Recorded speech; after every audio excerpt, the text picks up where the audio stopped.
Vamos lá, meus irmãos, vamos lá.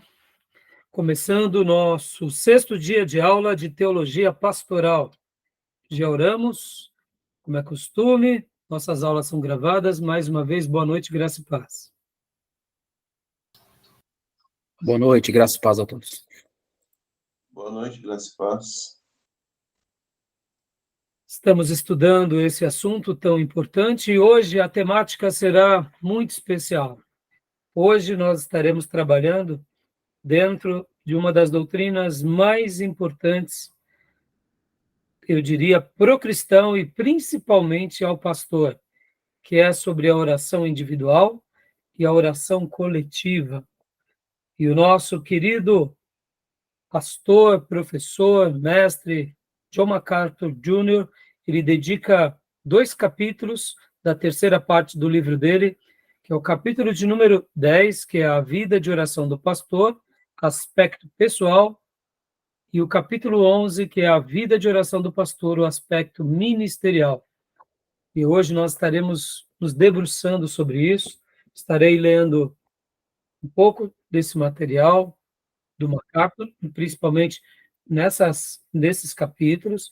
Estarei fazendo uma citação hoje do Pastor Contemplativo e estaremos trabalhando também em cima da apostila. Minha apostila eu dedico aqui o capítulo 5, a prática da oração, tá bom? Então, nossas aulas são gravadas, como os irmãos sabem disso, para que vocês continuem estudando a partir dos temas e do material. Ela é gravada também as nossas aulas, porque a gente possa estar utilizando com futuras turmas em EAD. É gravado também para que a gente possa estar abençoando o maior número de irmãos e obreiros espalhados no Brasil e no mundo. E ela é gravada também para que, por meio dessas aulas, muitos possam ouvir do Evangelho, aprender sobre os temas e se renderem a Cristo. Tá bom? Então, vamos lá, meus irmãos, vamos lá. Vamos ler um texto bíblico, como é costume, e vamos começar. E hoje eu quero ler aqui um texto muito importante, que é Atos dos Apóstolos, capítulo de número 6, versículo 4. Graças a paz, Wesley. Boa noite, filho. Boa noite a todos. Graça e paz, pastor. Graça e paz, irmãos. Paz, irmão Wesley. Então, quem quiser, pode ler para nós Atos 6, 4, por gentileza. Esse texto, esse versículo em especial, está naquele contexto quando os apóstolos tiveram uma demanda, socorrer as viúvas helênicas. E então eles tiveram uma direção da parte do Senhor de escolherem ali pessoas que dessem um bom testemunho, que fossem cheios do Espírito Santo e de sabedoria, e que também fosse de origem helênica, para poder assistir as viúvas e a assistência social para que elas não fossem esquecidas.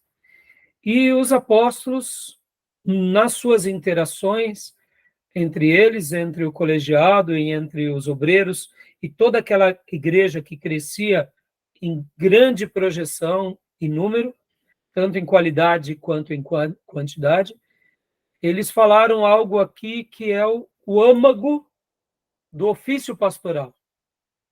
Então, por favor, quem quiser, leia para nós. Posso ler, pastor? Por favor, pastor. Atos 6, 4. E nos dedicaremos à oração e ao ministério da palavra. Aleluia. Nos dedicaremos à oração e ao ministério da palavra. Essas são as 2 asas de um pastor, em qualquer contexto. Essas são as 2 asas de um ministro, de um profeta, de um mestre, de um evangelista, e naqueles dias dos próprios apóstolos. Não tem como ser um ministro, um líder de Deus, sem oração e sem a palavra. Eu jamais me esqueci do que aprendi com o Russell Shedd. Quando pegamos a nossa Bíblia e lemos a nossa Bíblia, nós convidamos Jesus para que ele sente do nosso lado e fale conosco. No momento que lemos a Bíblia, estamos lendo o texto do autor. E o autor, que é o próprio Deus, pelo poder do Espírito Santo, se manifestou nessa terra por meio do Deus Filho. E sabemos que ele é a palavra encarnada. Então, nas palavras do Dr. Shedd, do pastor Russell Shedd, quando lemos a Bíblia é como se Jesus estivesse do nosso lado, nos ensinando todos os seus caminhos, todos os seus propósitos. E como alguém também já disse, que a Bíblia aberta é a boca de Deus falando. A Bíblia fechada é a boca de Deus fechada. Mas no momento em que Deus fala conosco e nos ensina, logo na sequência também, nós vamos a Ele, em devoção e por meio da oração. Então, a oração é o nosso gesto de se comunicar com Deus, de falar com Ele, de ser amigo dEle. E hoje a gente vai estar trabalhando nesse tema que eu diria que só estamos de pé aqui, irmãos, porque podem ver, antes de abrirmos a nossa aula aqui e gravarmos, nós gastamos um período, sim, pequeno, mas um período profundo de oração. Se Deus tem nos dado graça no aprendizado, tem nos dado saúde na nossa teologia, tem sido conosco é porque nós oramos aqui. Eu posso dizer sem medo de errar que a igreja ela ainda continua sendo vencedora, triunfante e continuará sendo, é também porque a igreja ora. E se um cristão ele continua vencendo dia a dia, mesmo quando ele, por um momento ou outro, tem as suas oscilações, e no meio de toda dor, ele triunfa, ele vence, ele persevera, é porque ele é um cristão que ora. Então hoje nós estaremos trabalhando aqui, nessa área tão importante de um pastor, de um ministro, mas ao mesmo tempo nessa área que também é uma área muito sutil, aonde o inimigo tenta nos enganar, tenta nos tirar desse propósito e tenta neutralizar essa área tão importante das nossas vidas. Então fica aqui essas palavras iniciais dessa breve leitura, e eu gostaria inclusive de citar aqui um dos pontos, porque a pauta de hoje nós teremos 6 pautas, e eu quero pegar a 6ª pauta e fazer apenas uma citação para fazer esse desfecho, para a gente mergulhar nos livros. Quero fazer uma pergunta para vocês.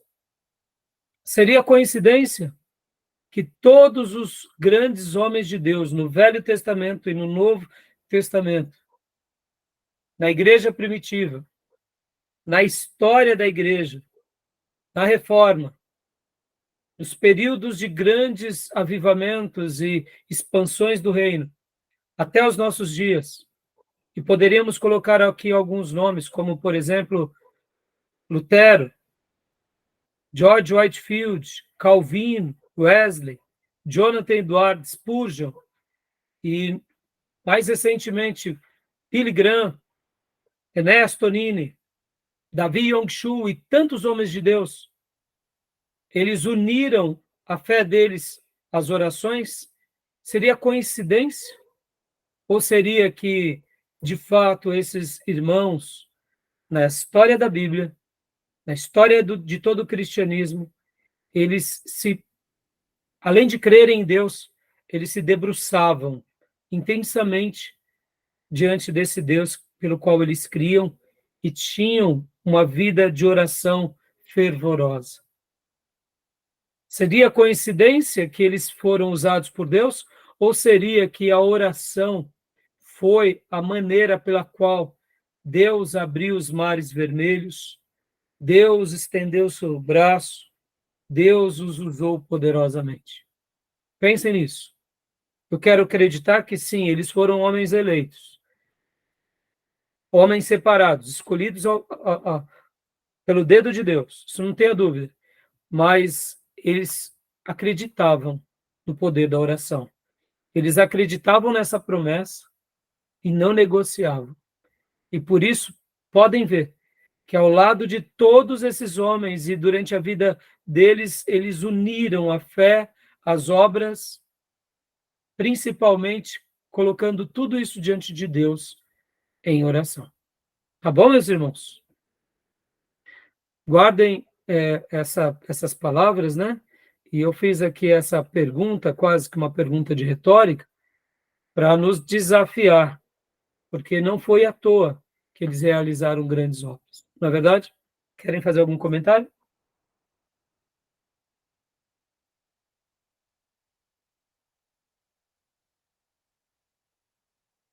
Tá tranquilo, pastor. Pastor Johnny? Da minha parte também.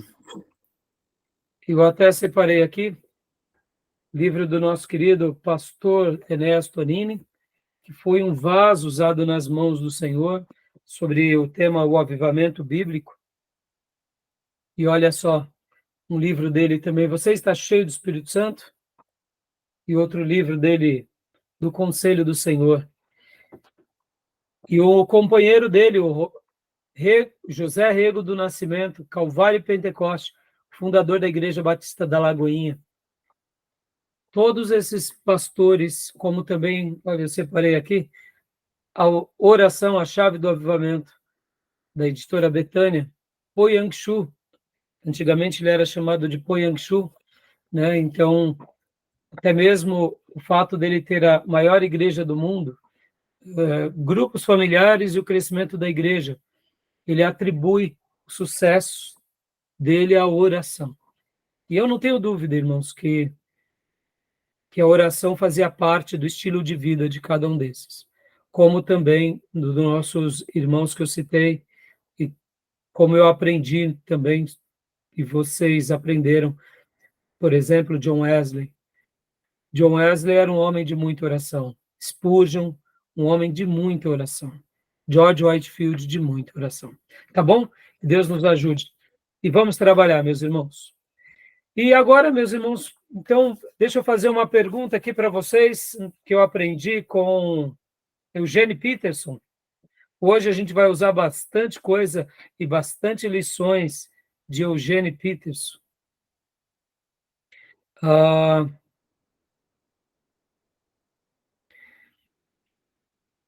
O que é mais importante? A oração individual ou a oração coletiva?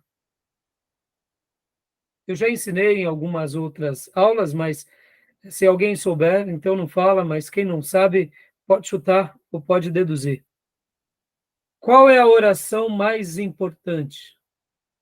A oração individual, aquela que Jesus disse, entra no teu quarto e ora a Deus, e fecha a porta do teu quarto e ora ao Senhor, e Deus que te vê em oculto te responderá. Perceba que Jesus, quando ele fala sobre essa oração individual, logo na sequência, quando ele fala sobre Deus e o Pai, que te vê em oculto, não é que te escuta em oculto. Interessante, né? Porque parece contraditório. Se Jesus está falando para entrarmos no quarto e orarmos em silêncio, Deus nos ouviria. Mas ele está falando que Deus nos vê. Olha que lindo. Interessante, não? Então, qual que é mais importante, irmãos? A oração individual, essa que disse Jesus, ou a oração coletiva, aquela que faziam os apóstolos, como foram, por exemplo, os apóstolos no cenáculo, ao ouvir o Espírito Santo, onde eles reuniam, oravam juntos, a oração que eles faziam sempre quando eles estavam juntos, a oração que Jesus fez junto com os apóstolos em João 17, a oração intercessória, ou ainda aquela oração, tudo dentro do aspecto coletivo, quando o próprio Salomão fala sobre se o meu povo, que se chama pelo seu nome, se humilhar e orar e buscar a minha face, aqueles momentos em que o povo de Deus ia ao templo, enquanto o sumo sacerdote, ou melhor, o sacerdote queimava o incenso, os sacerdotes levitas estavam ali próximos, porque simbolizava as orações do povo de Deus subindo até o altar, na hora que eles iam queimando o incenso aromático. e o povo ficava espalhado, cada um no seu lugar, clamando a Deus. Isso nos faz lembrar também Zacarias, quando ele tem a visão do anjo Gabriel, e ali o anjo fala para ele que a esposa dele e ele teriam filhos. Podem ver que aquela oração, Zacarias está ali queimando incenso, mas ele não estava sozinho. O povo estava fora, aguardando, cada um no seu lugar. Os levitas e os sacerdotes no lugar deles, os gentios no pátio, todos clamando a Deus, porque era a hora da oração. Podem ver que João e Pedro e João, quando eles vão orar no templo e passam pela porta chamada Formosa, num certo horário da tarde, era costume deles orarem juntos. Ou seja, qual é a oração mais importante? A individual ou a coletiva? O que vocês acham? Penso que é individual. Individual, né, Tomé? A gente aprende que é individual, né? Por quê, Tomé? Porque se não tiver a oração individual, acho que a segunda não acontece, a coletiva. Exatamente. É isso praticamente o nosso consenso, né? Né? O que mais? O que você acha, Wesley? Qual que é mais importante, a oração individual ou a coletiva? Pastor, eu acho que é individual, né? Porque você está Joia. conversando com Deus.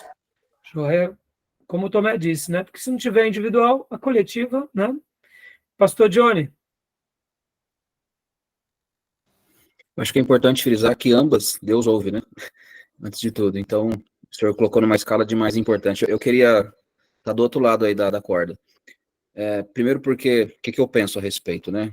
Quando Cristo vier buscar, ele vai vir buscar a igreja, o corpo de Cristo. E aí eu lembrei, enquanto o senhor falava, daquilo que Deus falou para Caim.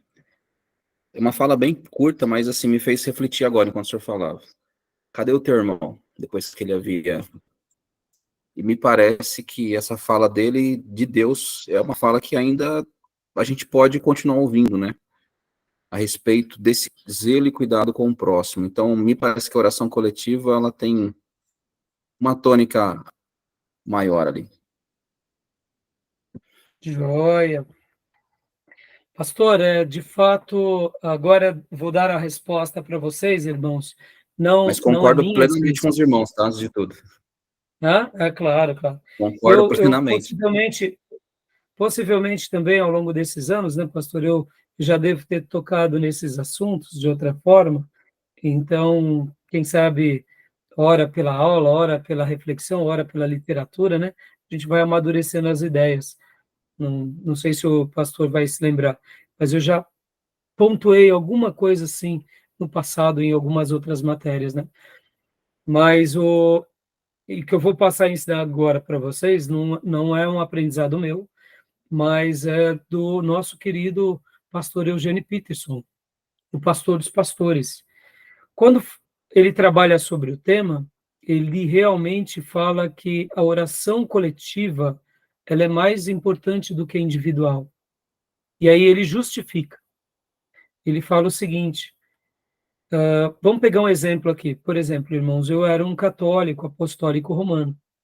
E como católico apostólico romano, você tem todos os seus santos e você ora a eles. Você é devoto a eles. Eu, por exemplo, eu era devoto a Jesus Cristo, à Aparecida e ao Padre Cícero, porque eu sou nordestino, então eu escolhi, ao longo da minha vida, ter essas devoções. E eu lembro que quando eu queria algo, precisava de algo, eu orava sempre para um dos três. Logo depois da minha conversão, ou na conversão, eu disse para mim mesmo, a partir de hoje eu seguirei Jesus Cristo e a Bíblia Sagrada. No primeiro momento, a impressão que eu tive é que eu estaria desprezando tanto a Aparecida, no caso, que é a manifestação de Maria, né, na ideia católica, e o Padre Cícero. Então, foi um grande desafio fazer essa oração, porque eu era um católico realmente praticante. Mas eu cheguei a uma conclusão. Quem morreu na cruz para me salvar? De quem que a Bíblia fala demasiadamente? Quem é que um dia voltará para nos buscar? Quem é que tem o poder de nos perdoar?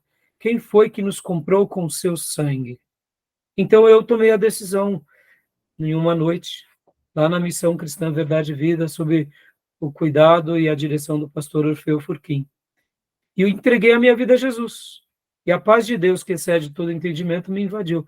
Eu achei aquilo, assim, surpreendente, porque eu falei, uau, eu fiz uma oração. Eu não chorei, eu não me emocionei, mas uma paz que excedia o entendimento me invadiu.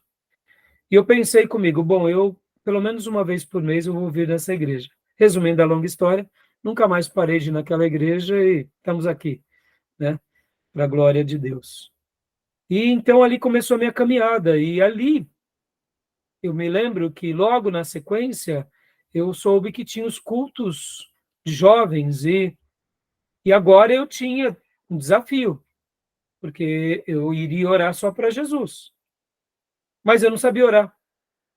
E eu me lembro que eu me reuni com os líderes dos jovens e cheguei neles e falei assim, bom, eu me converti, vocês sabem disso, da semana passada, retrasada. Então vocês me ensinem a orar. Aí um olhou para o outro, eu lembro que tinha umas 3, 4 pessoas, que eram os mais maduros, e estava eu e os meus amigos que tínhamos nos convertido, eles começaram a rir. E eu falei, não estou brincando, estou falando sério. Eu me converti, agora vocês têm que me ensinar a orar. Eu vejo vocês orando, qualquer coisa, vocês oram para isso, para aquilo. E aí, quanto mais eu falava, mais eles iam. Eu falei, eu não estou brincando, vocês têm que me ensinar a orar. E ali eles disseram assim, não, nós estamos indo, não é pelo deboche, mas Deus vai te ensinar a orar. Fique tranquilo. A vida da igreja, os momentos aqui, ó, com a palavra de Deus, você vai aprender.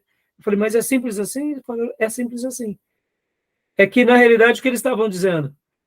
Por meio do ensino da igreja e por meio da sua vida aqui na igreja, vai ser impossível que a gente ore para alguma outra pessoa, outro ser, que não seja Jesus. E fique tranquilo, nós te passaremos, sim, pela experiência da vida, tudo o que aprendemos. E você vai aprender. E o pastor, com certeza, vai te ensinar. Então, meus irmãos, Eugene Peterson dá a resposta para nós. Qual é a resposta que ele dá? Ele ensina que, de fato, a oração coletiva ela é mais importante. Por quê? Porque ela pressupõe que nós vamos orar num grupo. E quando vamos orar naquele grupo, para orarmos correto, os pastores e líderes e professores nos ensinarão como orar adequadamente. E dentro do aprendizado da doutrina da oração está a oração individual. Aí fica claro o significado da oração individual, porque aí sim podemos e aprendemos a orar individualmente, sozinhos, mas percebam, nós aprendemos a oração individual onde? Na congregação, no coletivo. Ficou claro? Ficou claro? Tudo bem? Não é? Tem sentido ou não tem, Tomé? Essa explicação do Eugene Peterson. Tem sim, pastor. Faz sentido. Né? Quando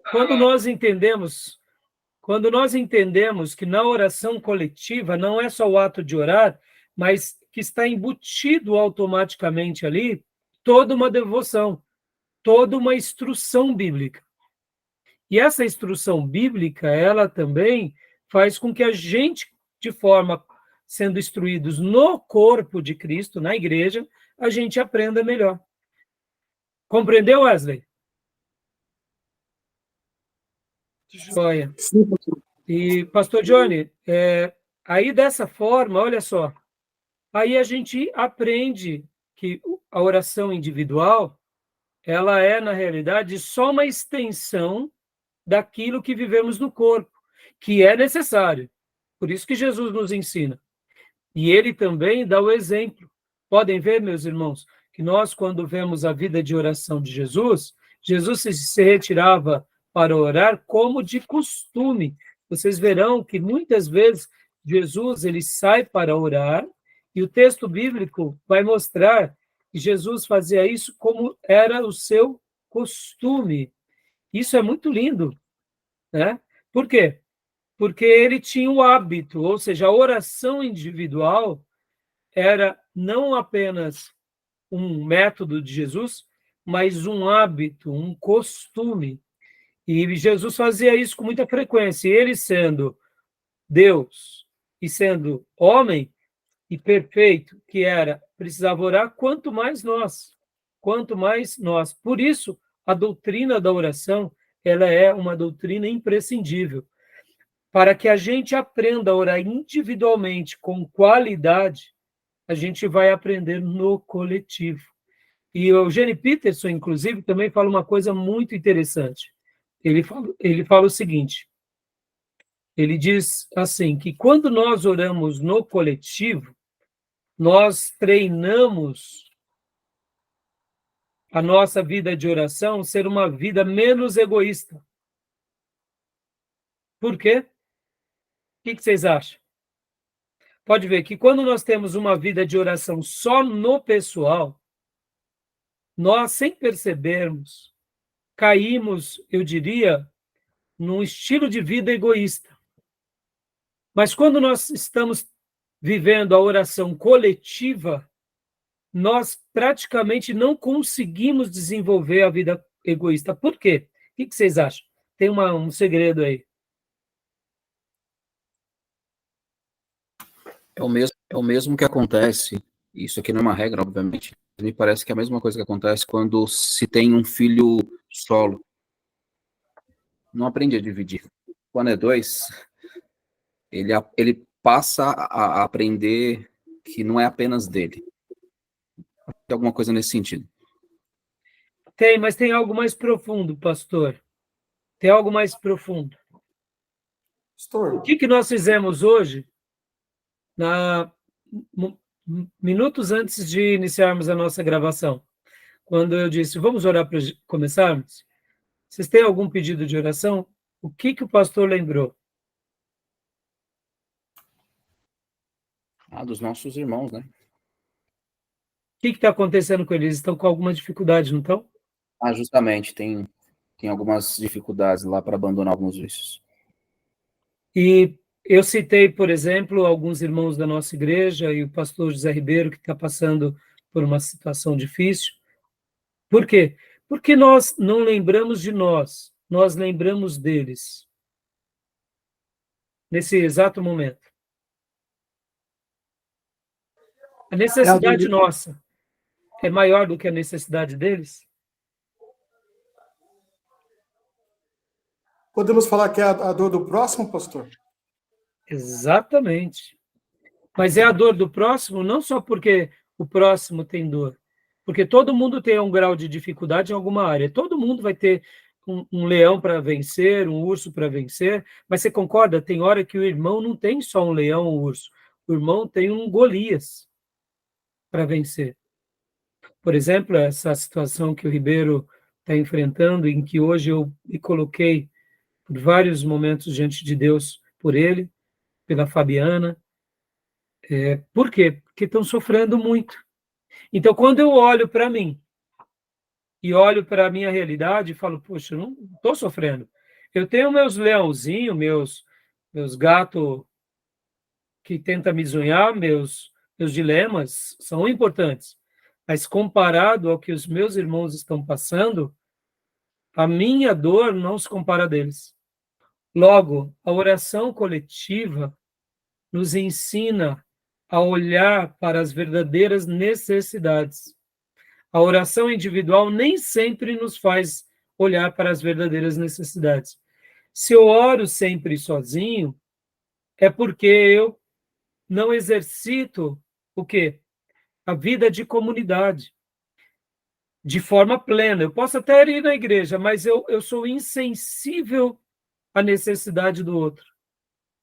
Mas no momento em que eu me torno um cristão maduro, me torno um cristão sensível, e a palavra para isso é um cristão com compaixão, e faço do meu irmão parte da minha vida, e da dor do meu irmão parte da minha dor, e da alegria do meu irmão, parte da minha alegria, então, nos momentos de dores, eu cumprirei aquilo que Tiago diz: está alguém entre vós triste? Ore.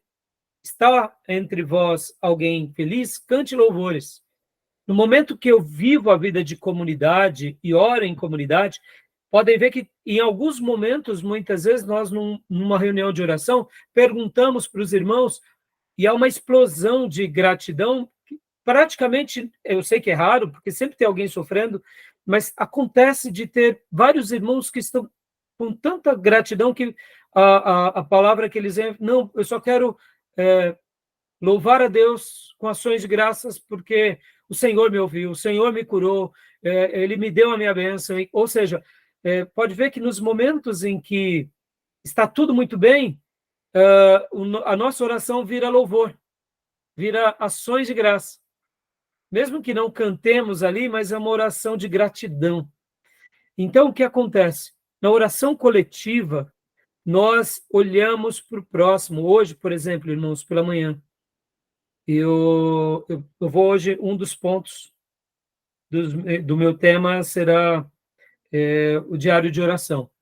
Hoje eu gastei um tempo bem razoável na minha devocional, escrevendo várias coisas e orando pelo Ribeiro, pelo Israel e pela família deles. E confesso que ali foi um momento de profundo quebrantamento e durante o dia inteiro eu não consegui me esquecer do meu amigo.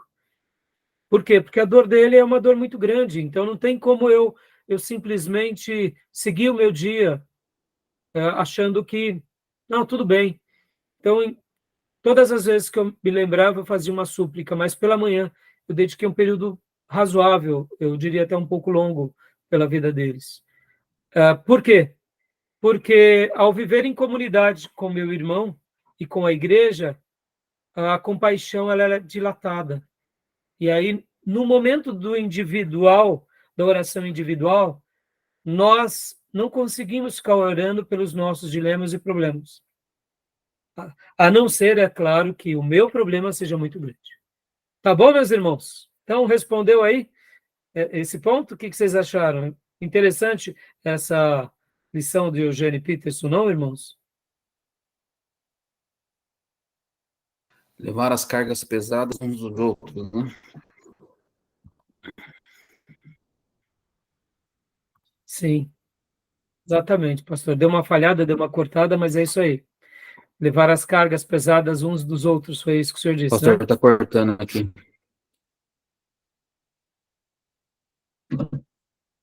Então, você disse levar as cargas Ah, sim, pesadas uns dos isso. outros, né?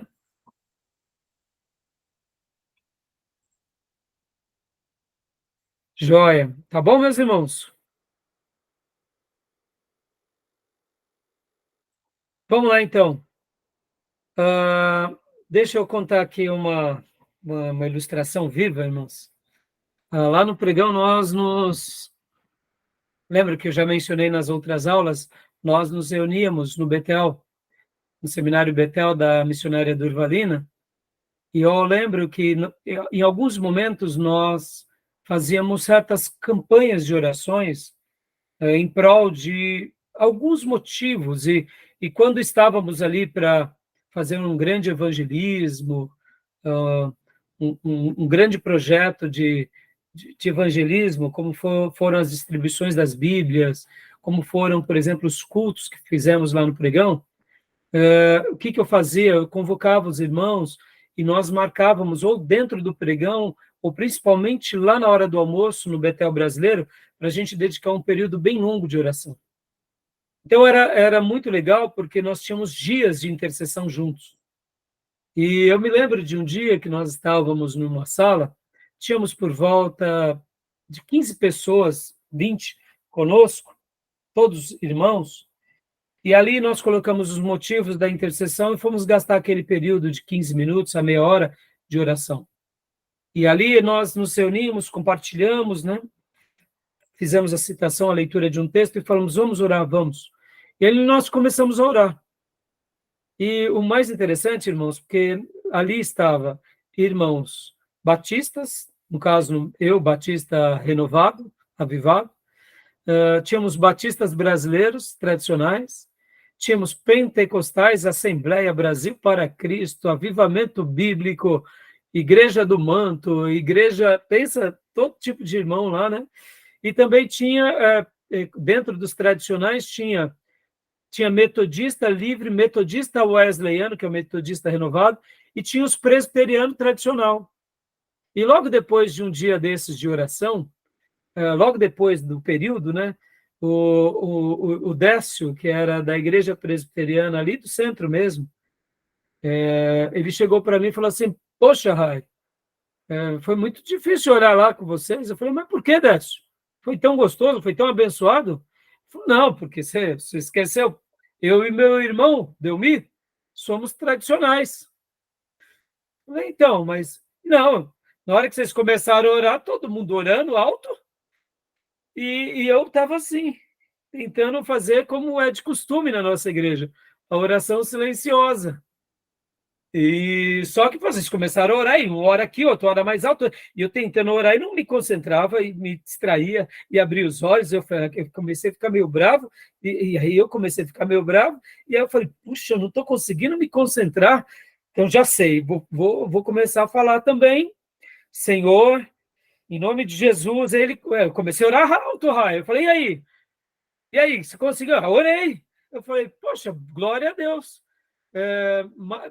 por que você não tentou mais um pouco? Como assim mais um pouco? Vai que você tenta mais um pouco, você é batizado com o Espírito Santo. Ele, deixa de ser bobo e tal. Aí a gente deu risada, né?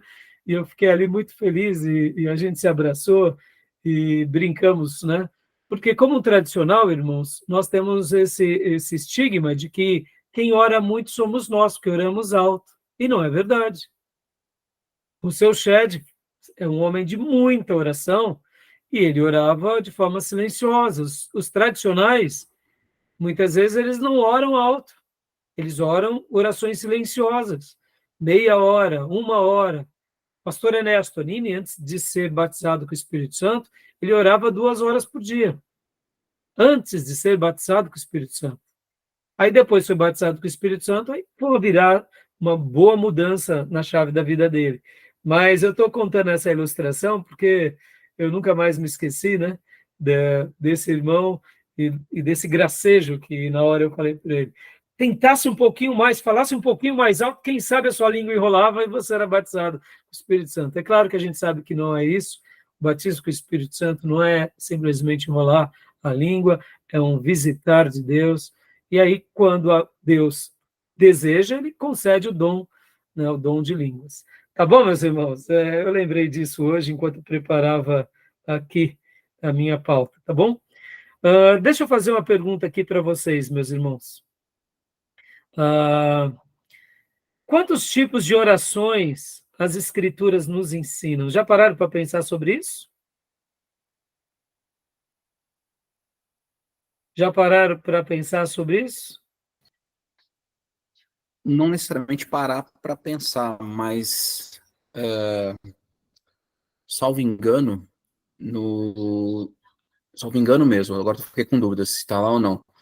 Em teologia sistemática, no Wayne Grudem, né? Acho que ele fala alguma coisa a respeito. Acho, não tenho certeza se foi nele ou se em algum outro que eu vi. E diversas, né? Diversas, exatamente. Mas concorda, pastor e irmãos? Nós somos ensinados a orar bastante. Nós somos ensinados a orar muito. Mas a pergunta que eu faço é: será que oramos bem ou oramos mal? Porque, como você acabou de dizer, no livro de teologia sistemática, há sim recomendações e em outros livros também, mas não existe simplesmente um único tipo de oração. E hoje a gente vai trabalhar um pouco sobre isso. Mas é interessante, ao fazer essa pergunta para vocês e para nós, quantos tipos de orações existem? Não é? Existem vários tipos de orações. Citem algumas que vocês conhecem. De graça, intercessão, perdão. Libertação, cura. Libertação, boa. Joia, o que mais? Cura. Percebam, o tema oração, ele é muito maior do que simplesmente imaginar que é uma coisa exclusiva e única. Vamos fazer uma leitura agora de 1 Timóteo 2, do 1 ao 3. 1 Timóteo, capítulo 2, do versículo 1 ao 3.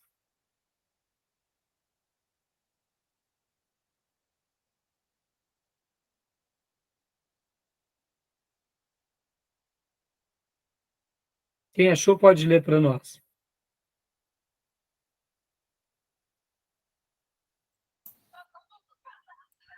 Vou ler aqui, pastor. Admoesto-te, pois, antes de tudo, que se façam deprecações, orações, intercessões e ações de graças por todos os homens, pelos reis e por todos os que estão em eminência, para que tenhamos uma vida quieta e sossegada, em toda a piedade e honestidade, porque isto é bom e agradável diante de Deus nosso Senhor. Glória a Deus. Versículo 8 agora.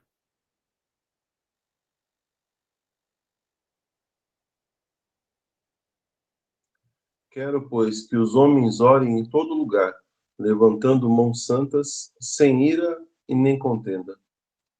Oração em todo lugar. Perceba, irmãos, teve uma certa ocasião que nós estávamos dando um estudo de oração e eu fui fazer um estudo. Nós não iremos agora dissecar isso, mas fica aqui a dica. Estudem sobre todas essas categorias e estilos de orações. Falamos há pouco da oração coletiva, que é a oração congregacional.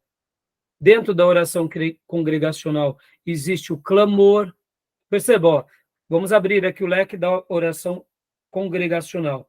Tem o clamor, onde todos oram juntos, e Deus, sendo todo-poderoso, não perde nenhuma palavra, nenhum sentimento, nenhuma intenção. Pelo contrário, tudo chega diante do trono da graça. As palavras mais altas e as palavras do coração de cada filho, naquele contexto. Esse é um clamor.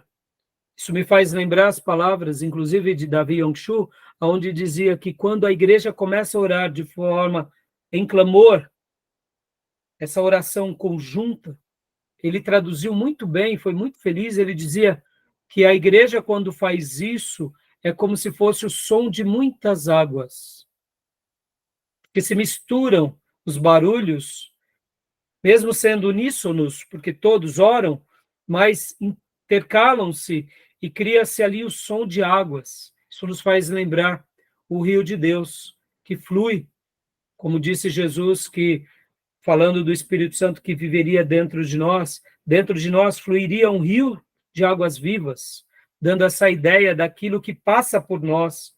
E a oração nada mais é do que esse gesto entre o crente e Deus, Deus e o crente, a essa interação em que as palavras chegam diante de Deus e, quem sabe, na mesma hora, Deus responde de forma poderosa entre nós. Por isso que há uma presença que banha a congregação nessa oração. Percebam que a oração congregacional, a oração ali unidos no coletivo, tem o clamor. Dessa forma, tem também a oração em concordância, em que um ora e toda a igreja concorda com aquela oração. Percebam, mais um outro tipo, né? Aí dentro das outras orações, como a gente viu aqui, na sua versão, Tomé, leia para nós o versículo 1 de novo, porque na minha versão fala de outra forma, né? Admoesto-te, pois, antes de tudo, que se façam deprecações, orações... Deprecações. Deprecações. Olha que interessante essa versão, né? Orações, na minha versão diz, façam súplicas, né?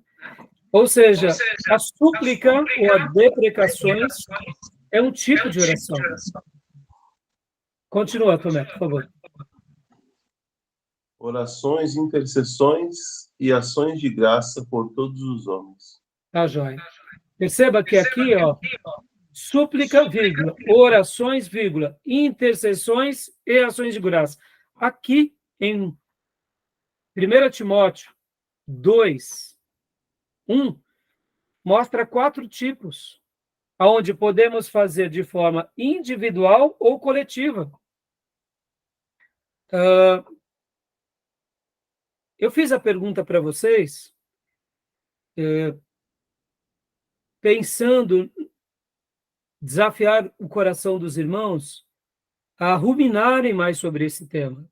Porque eu, particularmente, irmãos, acredito que nós somos um povo que oramos muito. Oramos muito. Pelo menos nas nossas igrejas mais conservadoras, sejam elas pentecostais ou avivadas ou históricas. Eu sei que, mais recentemente, o povo de Deus não tem dado tanto zelo à oração, mas mesmo assim ainda somos um povo que oramos muito. Mas eu noto que nós oramos mal. Nós oramos com pouca qualidade, porque achamos que orar é simplesmente ali cumprir uma tabela, ou não entendemos sobre o tema. Fica aqui a minha dica, né? Por isso que essa aula vai ser muito importante, porque saber dos vários tipos de orações e aplicá-la na vida coletiva e individual com doçura, com dedicação, com persistência, com perseverança, nos ajudará a orar bem e melhor. Amém, meus irmãos? Pensem sobre isso, fica aqui esse desafio. Eu sei que é um momento mais acadêmico, mas aqui, invariavelmente, nos atinge a todos. A nós, pastores, como aqueles que redirecionam a igreja, mas ao crente de uma forma geral, porque sem oração nós não vivemos. Como eu escrevo na minha apostila, que a oração ela é o oxigênio do crente. Eu aprendi com meu pastor que me conduziu aos primeiros passos, pastor Orfeu. E a palavra de Deus é o alimento do cristão.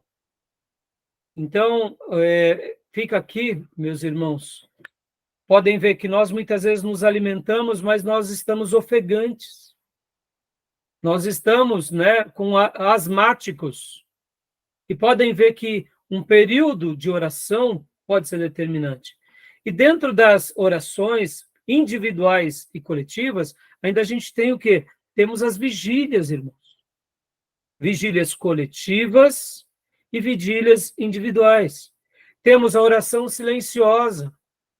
Temos a oração, como a gente viu aqui, como súplicas. E aqui eu vou até abrir um leque a mais. Quando Paulo fala orai sem cessar, eu entendo que ele está dizendo viva em súplica de espírito. O que é súplica de espírito? O que os irmãos entendem sobre súplica de espírito? Não tem a ver com orai oração sem sem cessar. cessar? Orar em todo o tempo? Pode falar, pastor. Não, eu ia falar justamente isso. Não tem a ver com oração sem cessar? Oração intensa, constante, é onde você estiver, sempre estar orando? Tem a ver. E como que a gente vai orar sem cessar se o nosso padrão de oração é de joelhos, feche os olhos, curve a cabeça, una as mãos? Dá para a gente orar sem cessar assim, por exemplo, no trânsito? Nesse padrão, certamente não. Mas eu entendi sua pergunta agora. Eu acho que tem a ver com o seu... a forma com que você vive no seu cotidiano. A tua... Exato. Enfim. Uhum. Isso, não pode continuar falando. Tá. Bom, enfim. O teu viver, né? A tua entrega, a tua obediência ao Senhor é sempre uma resposta. Exato. Alguém quer comentar mais alguma coisa? Tomé, irmão Wesley? Acredita que você está orando em pensamento ali a todo instante, né? Seja Orando em trabalhando. pensamento, em todo instante. Olha, o que mais? É isso aí. A grosso modo é isso, é você estar conectado naquele momento, naquela fração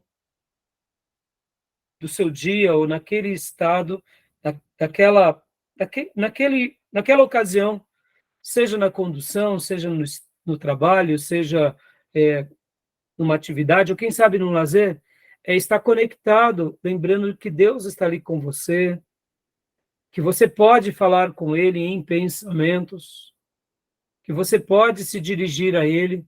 Eu sei que é estranho, mas guardem isso. Spurgeon vai trabalhar muito sobre essa questão da súplica de espírito. Aqui, irmãos, há um exercício. Por exemplo, eu falo aqui com vocês, eu posso estar falando a vocês agora, com os meus olhos atentos em vocês, mas também com a minha mente ligada a Deus, sabendo que Deus está aqui do meu lado, e ao mesmo tempo, em fração de segundos, em súplicas, enquanto falo com vocês, exercitando a oração interna, dizendo: Senhor, me ajuda agora, me ilumina nesse momento. Enquanto falo, eu também estar falando com Ele.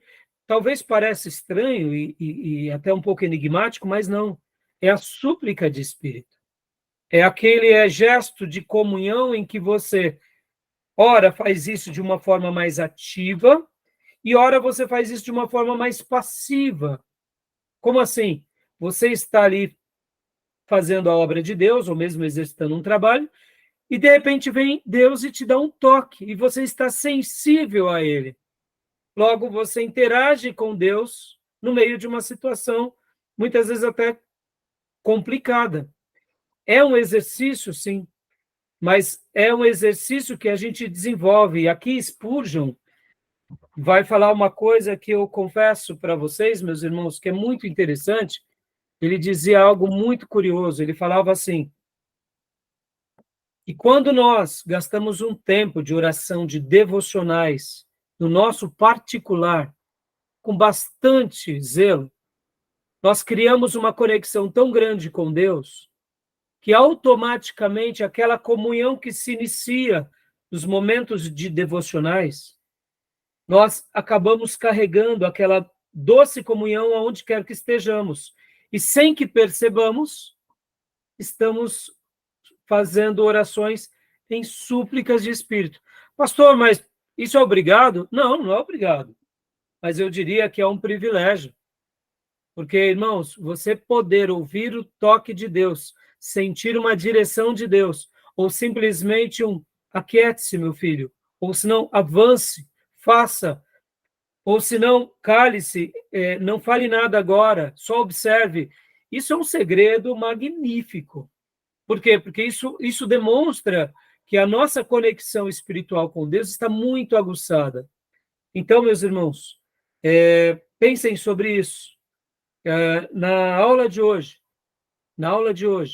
a gente vai aprender várias coisas sobre oração, mas eu gostaria de dizer aqui para todos vocês e para todos aqueles que assistiram essa aula: estudem sobre o tema e coloquem em prática todos esses tipos de orações, porque eu não tenho dúvida que nós seremos ricamente abençoados por Deus, tá bom?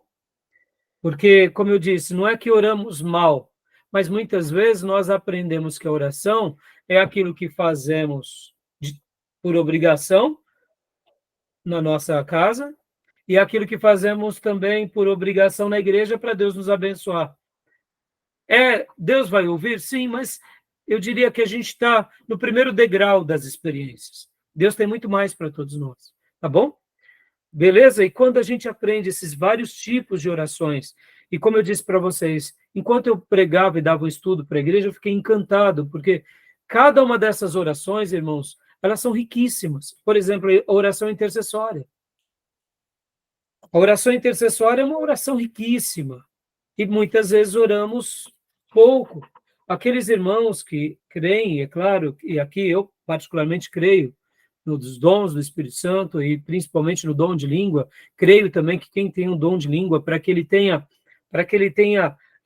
êxito, ele tem que orar para que as línguas ele interprete ou para que alguém interprete. Mas deixa eu ensinar uma coisa para vocês, irmãos. O apóstolo Paulo, quando ele fala sobre o dom de língua, ele fala que quem ora em língua edifica-se a si mesmo. Meus irmãos, eu vou até dar... Deixa eu dar um testemunho aqui para a gente encerrar, né? Esse ponto e essa gravação. Todas as vezes que eu presenciei manifestações demoníacas, involuntariamente eu começo a uma explosão dentro de mim, em espírito falando em línguas. Toda situação que eu vejo que é Satanás ali, o meu espírito é impelido a orar em línguas, e eu começo uma batalha, os meus sentidos se aguçam, e eu vou para o confronto naquela situação. Não teve uma única vez que aconteceu algo diferente.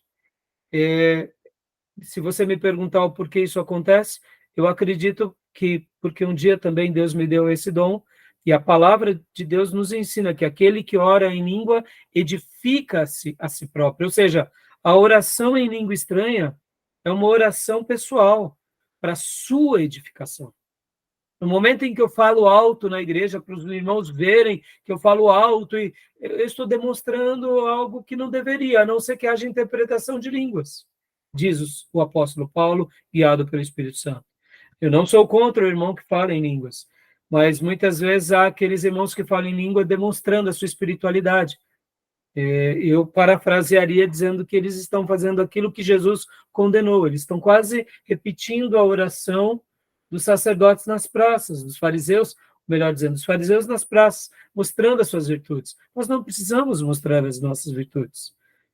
A oração, ela deve ser algo que nos humilha, que nos quebranta, não que nos ensoberbece, né? Então fica aqui essa lição, e, por exemplo, lá em 2 Coríntios 10, 3 diz, pois embora vivamos como homens, não lutamos segundo os padrões humanos.